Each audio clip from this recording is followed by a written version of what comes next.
Today's date is January 30th, 2024. My name is Kelly Zakovic. I'm representing the City of Savannah's Municipal Archives, and I'm interviewing Betty Jones for the Savannah Community Memory Project.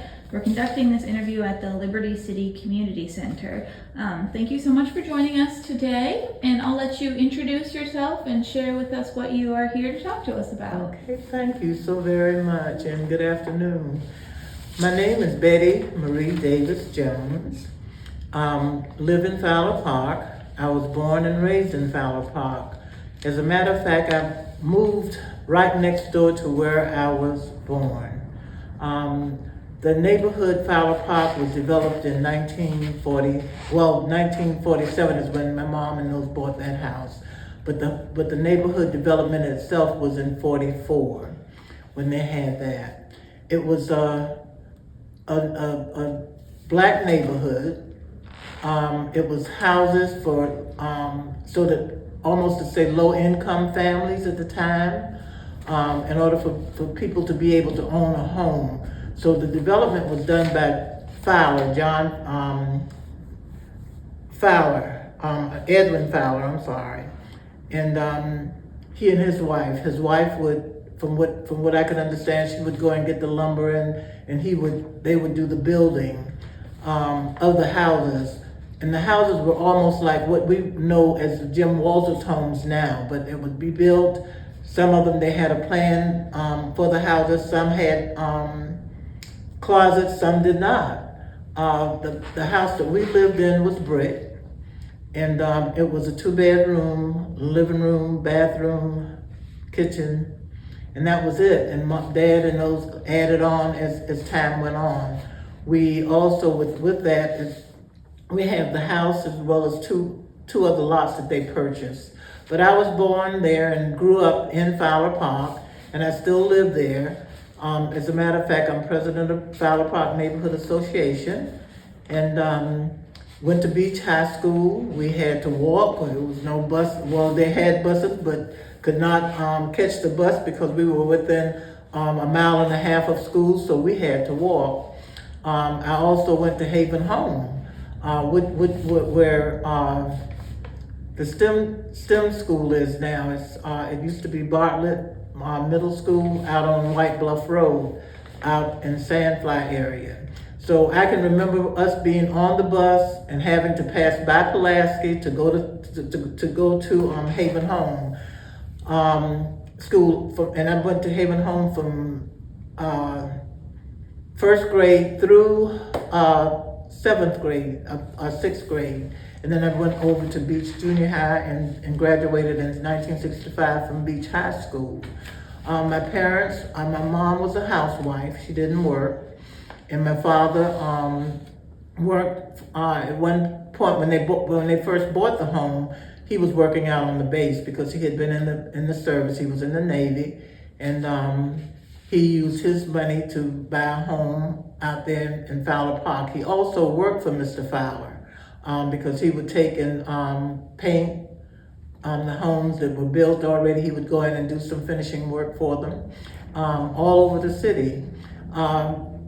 Living out there at that point, everybody knew everybody. All the families. We had the village syndrome because everybody helped everybody. And our neighborhood was a little bit peculiar to some because Medding Street, which used to be Middle Ground Road, divided the white neighborhood from the black neighborhood. Mr. Priester, John Priester, and his family was over on the other side, really next to the lot that my mom and those bought. Marcia King, who was his daughter, stayed in the house next door. Then we had an Italian that stayed on that street. So we had different nationalities as well as different ethnicities staying there. And but we knew everybody. We all got along. Mr. Feiler had a hog pen that was down in the woods because most of it was woods at that time. Where he had hogs and we had chickens and we had We had a garden, and most of us had that. So it was almost like a barter type thing, or either giving neighbors one thing or another. So when he would kill a hog, he shared it to all the neighbors. So it was that type of neighborhood that we lived in. It didn't matter what color, because we all got along together.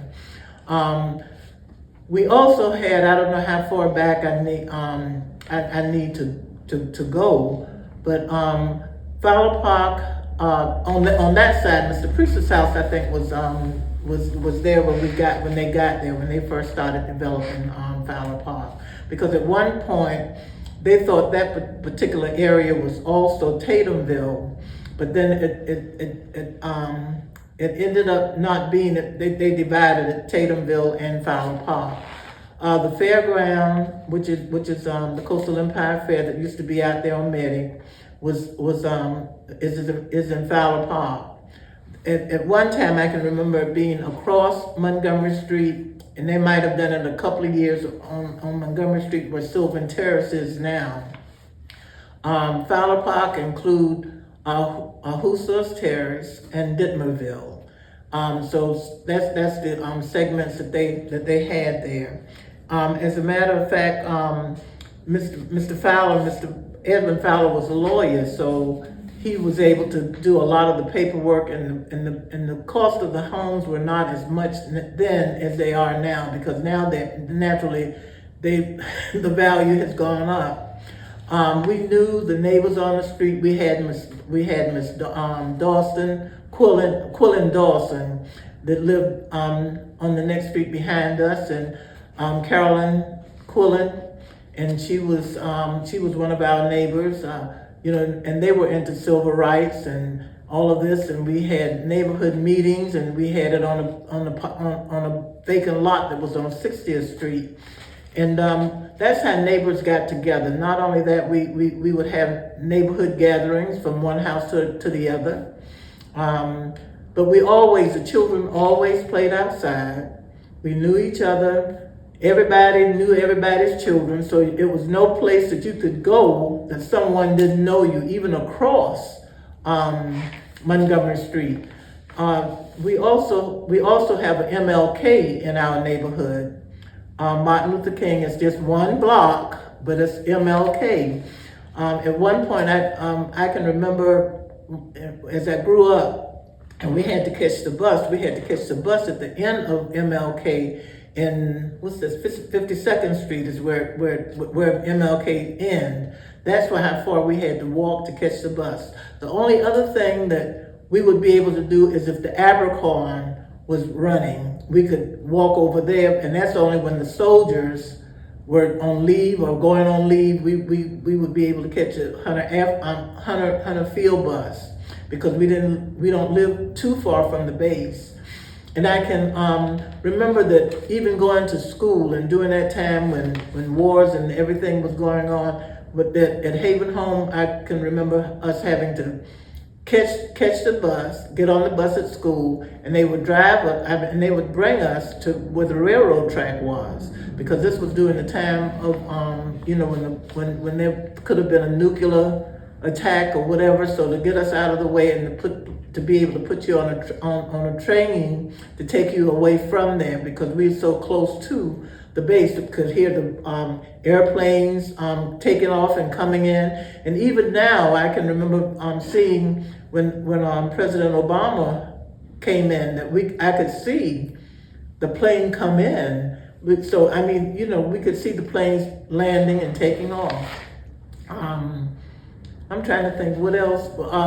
We had a convenience store that we would go to, Valenti's, and they were on Montgomery.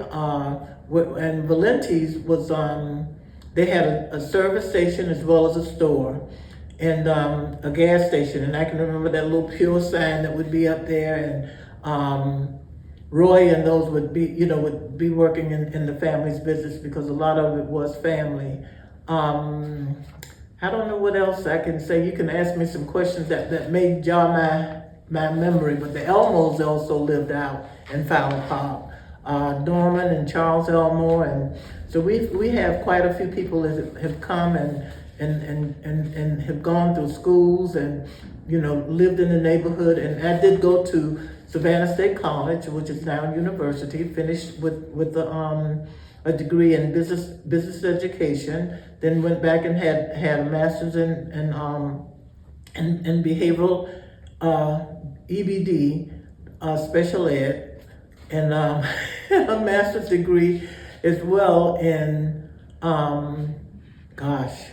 counseling, secondary, basically counseling, from first through high school. Then I went back to school, Jacksonville, and got a doctorate in ministry. And so, we all have been going through a lot there in Feiler Park. But, the neighborhoods, we work together. We have always worked together. Feiler Park, Tatemville, Liberty City, all of us basically kind of work together because we also own, my mom and those also owned property in Liberty City at one time. I'm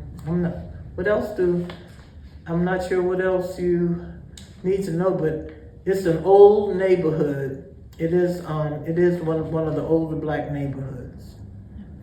So just so we can orient ourselves geographically, what do you consider the boundaries of Feiler Park? Oh gosh, Feiler Park is it started I'm trying to remember the street.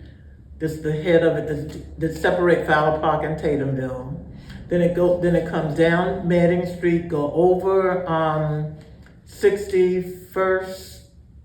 62nd over to Bull Street, over to Montgomery. Then it comes down and it goes over to Bull Street, and it goes down Bull to 54th Street. Down, then it comes all the way over to the to the railroad track. It goes to 52nd Street in some instances, yes. Okay. And where do Ditmerville and Husser Terrace fit into that? All I know is that they have the name. You would have to look at the property to see which was, and I think we are in Ditmerville. My home is in Ditmerville. And So what street is your home on? on 60th Street. I believe we're in Ditmerville area. That's good, thank you. Mm-hmm.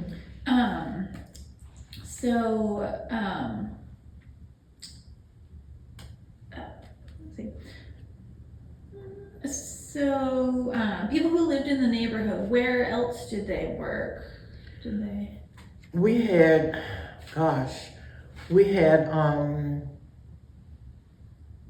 to think, well, Mr. Priester, who was, across the street, white gentleman, he was a policeman. So I knew many days when I was going to Savannah State catching the bus to go, we would ride the bus together. And he didn't have a car, can you believe it? But he would catch the bus, we would talk. So he was a policeman, and I'm not sure, I can't remember what his daughter Marcia and those did at that time.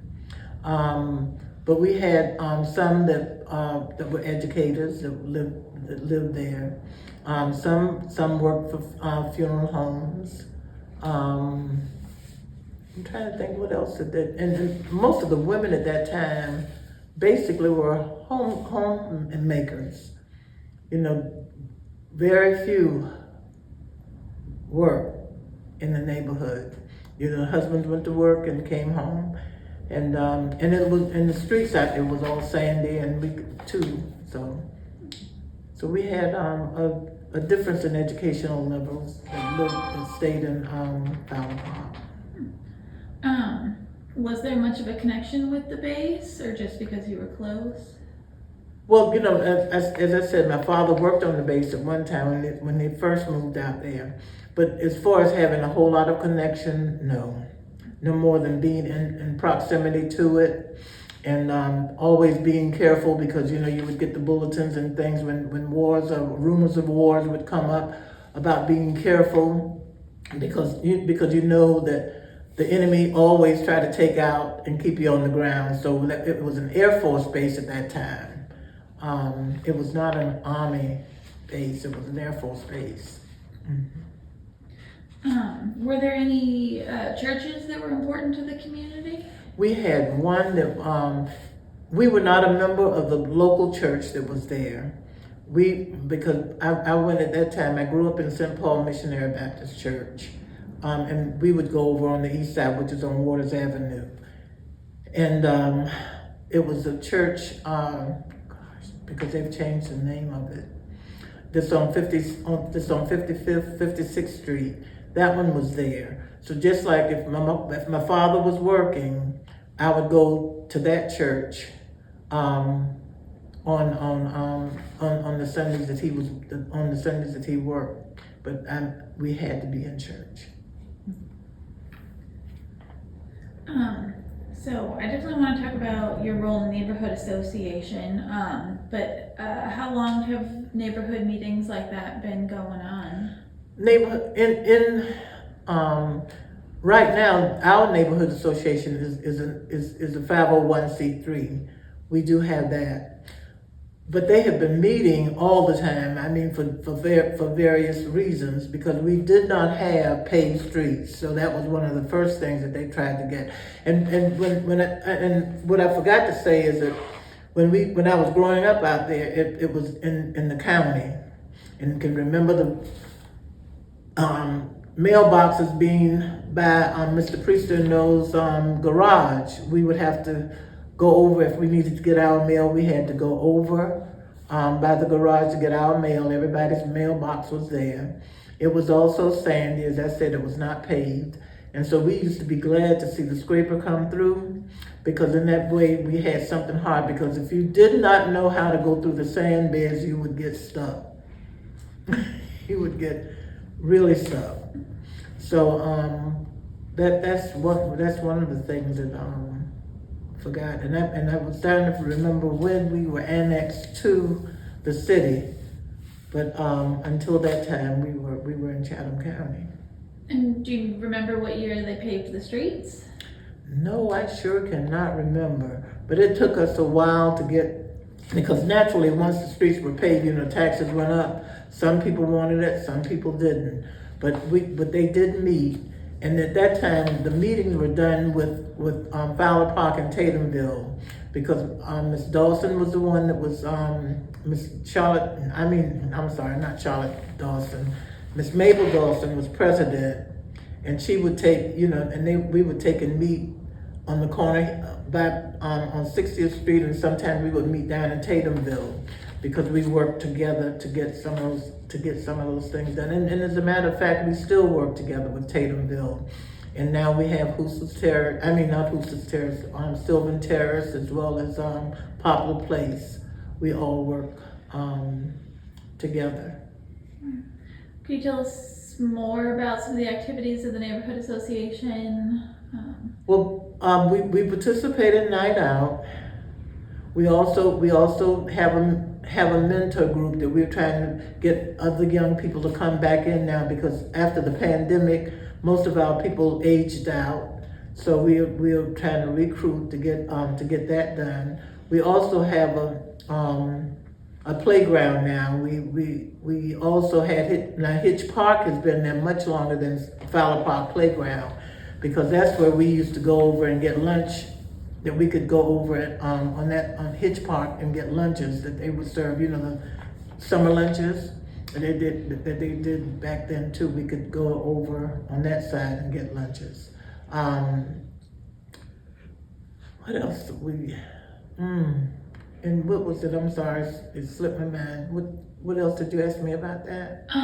Just anything else you want to tell us about the neighborhood association? Of the neighborhood association, we participate. We participate with when they have meetings. We go to the meetings. Not only that, we help families when we can. We try to increase our membership. We have a yearly banquet, so that we could, because the resource center that we have to take care of it. We have to pay the insurance and the rent and the utilities. So we have been doing that, and we have our meetings there when we can. When it's real cold, we can't. So what we're trying now is something new, to try to have a hybrid meeting, so that those who are unable, because our neighborhood is more older people than younger people. And then now we have, in our neighborhood, we also have Montgomery Landing, and we have Magnolia, as well as Allen's Apartments. So we have that that's going on too. Could you tell us anything about the resource center? The resource center is available, but right now we haven't been in. Oh, and we do have a garden that we do. We work with Healthy Savannah, and we do try to plant. We have not been successful gardeners, but but we continue to try to get the young people involved so that they will know how to have to get healthy food, and to be able to grow it, and to be able. And with us, we do not sell what we grow. We usually have to give it away, and the children know that they're able to come by. Now they like the carrots when we do carrots. They'll come and pick it up and wash it off because we do have a water source there. And that's basically it where the garden is concerned, yeah. And we partner with Montgomery Landing. So we can also go down to Montgomery Landing and do some things with their apartment housing. And what is Montgomery Landing? Montgomery Landing is an apartment complex. Mm-hmm. You mentioned some of the parks. Can you tell us about parks in the neighborhood? The parks that we have right now in Feiler Park is just Hitch Park and the playground. As a matter of fact, they did some remodeling on Hitch Park, and we are very glad about that. We're still working on the playground, Feiler Park Playground, which is off of Manning Street. They have cut down the brush, the underbrush and stuff that you see like this, and the trees, and they have planted grass there. We're asking them to put up exercise trail for the adults or whoever want exercise on there, as well as some electrical outlets so that people can come out and use it. It's usable. The church you do their family events on the playground, Feiler Park Playground. The other thing too is that when we have night out, we have flipped and flopped as to the to the park that we will use. If we do it 1 year on the playground, then we go over to Hitch Park so that all the community will be able to have access to it.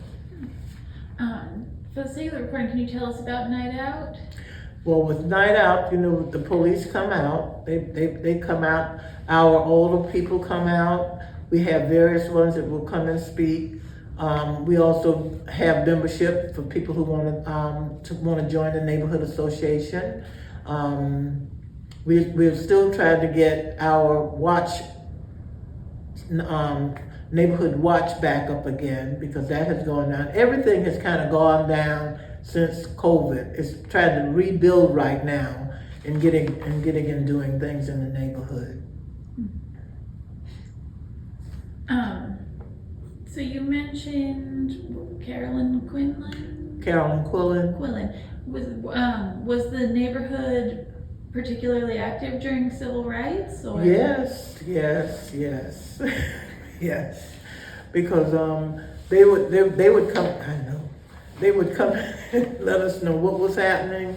We many of them participated. I was unable to participate because I was young. My mom would not let me go. So, but they would come back and inform out the neighborhood as to what was going on and what we should do and how we should do it, and we appreciated them for that. Because Leon Quillen, and I'm trying to think, his brother's name, but he was also he was also a Chatham County policeman. But he was a Quillen too. Yeah. And you did ask about the jobs. Yeah, they were policemen too. I forgot about that, but I only said Mr. Priester, but we had some others. So how would you say that the neighborhood has changed throughout your life? the neighborhood has truly changed, you know, and one of our themes of one year was the neighborhood is changing, so we must be ready. One thing is that right now, gosh, we have so much development that's going on, and trying to save some portions of the neighborhood right now. And you probably heard of the fair, you know, with the fairground project that's going on, and we wanted the city to buy the fairground. We wanted them to purchase the fairground because that's the largest piece of city property that is there, and we wanted it in order for the community, not the community of Feiler Park or Tatemville, but the community called Savannah, to be able to use it, to have it as a resource or a regional place at one time. We wanted them to have a place for our young people to be able to come and be safe. We also wanted a library in there. We also wanted on the space, we wanted fields that they could play on, different sports. We also we didn't want, in the beginning, we did not want housing because we felt that we had enough housing. But as we see it now, they told us that we needed to have some housing. So that was one thing, and they have come down on the number of housing that they will be putting out on the fairground. The only thing that we kind of dibber back and forth on is what they mean by affordable. Because affordable for you may not be affordable for me, and especially when you're talking about senior housing, and not only that, you know, because many seniors cannot afford housing costing $1,200 and up, and so now we have where Dice Auto used to be, Dice Auto, it was on Bull Street, which is part of it. They are now getting ready to do a development there with some additional apartments, you know, and then down, which is down into Sylvan Terrace area. You probably, if you've gone down on Bull Street, see that they're building up behind the JEA. They're also talking about building more buildings down Bull Street, and we're just wondering about the traffic. So we are seeing more traffic, and I know when they take and develop the fairground, it's going to be more traffic, and whether the neighborhood could absorb it. And we don't want anyone to lose their homes.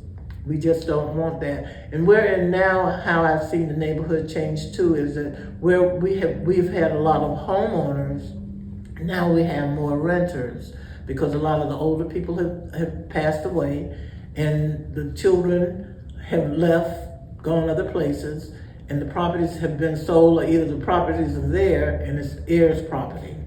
So we also know that the closest grocery store would be Red and White to us, other than Publix. So I don't know whether we would call ourselves a food desert, but we really don't. I'm trying to think how many convenience stores we have. Montgomery Market, no, that one's closed. The Hub and one that's down the street where Ray's Butcher Shop is there. But we don't have many convenience stores in the neighborhood. When in the past, where did people shop in the neighborhood? Well, I told you about the Valentes. They had a store that we could always go to, and Walker's Market used to be on Montgomery Street, so we could go there and shop too. But Mama and those basically would go to the Bargain Corner, and so the Bargain Corner was up. You remember the Bargain Corner? Mm-hmm. Bargain Corner was on Bay Street, so that's how far we would have to go to shop.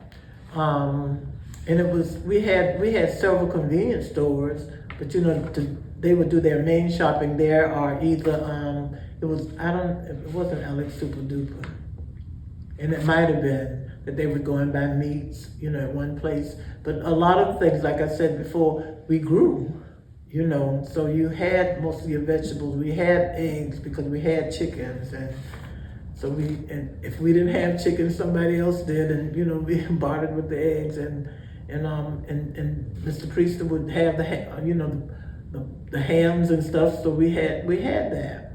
Mm-hmm. Two more questions. Do you Okay. want to share a favorite memory of Feiler Park? My favorite memory is being able to go anywhere and feel safe. We could go from one end of Feiler Park, not really one end of Feiler Park, we could go all the way down in Tatemville to where 516, but we were always safe.